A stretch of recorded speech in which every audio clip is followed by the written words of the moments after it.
What's up, everyone? Welcome to the video. Today we're going to take a look at how to replace the cabin air filter in a 2021 Acura RDX.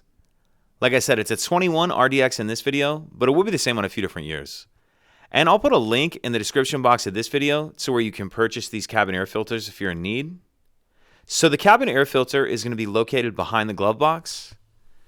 In order to get to it, we need to open the glove box. And if we take a look in here, we see this shelf right here. And if you notice, it says removable on it. I'm just going to get a hold of that, and it'll pull straight out like that. And we can just set that to the side. Now, if we take a look up in here, we see this panel right here. And it's got these cutouts on the bottom that you can get your finger under and pull that panel off of there.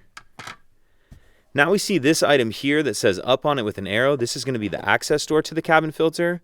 And there's these clips on the side that you need to push in. Same thing over here. Push that clip in. And then that cabin filter door will come off like that. And now we see our actual filter right here.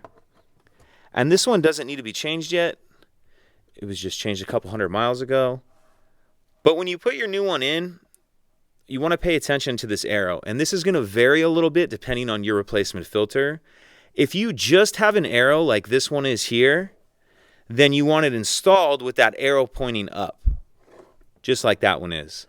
However, if on your filter it says airflow and has an arrow, if it says the word airflow and has an arrow, then you want your airflow arrow pointing down towards the floor.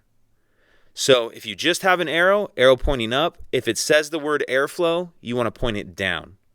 And again, that's just going to come down to your filter. So once you have your new filter in there, installed in the correct orientation, we'll reverse everything we just did to close it up. So I'm going to grab that access door and we'll line this one up the same as the filter, arrow pointing up, where it says up.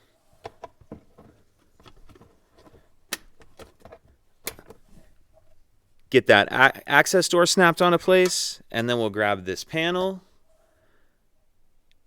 And with this panel, if you notice, there's a little cutout on the bottom to the left. That needs to go on there, and there's 3 tabs on the top. We're going to tuck those tabs in on the top first, like that, and snap that back into place. Now we're going to reinstall that shelf. And this, you can kind of see how it lines up right there. And then this side, same thing, just sits on there, and then that's just going to push in. Once you have that shelf installed, you can close your glove box, and that's it. If you have any questions, please let me know. If you could take a second to like and subscribe, it helps us out, and I'd appreciate it. Thank you.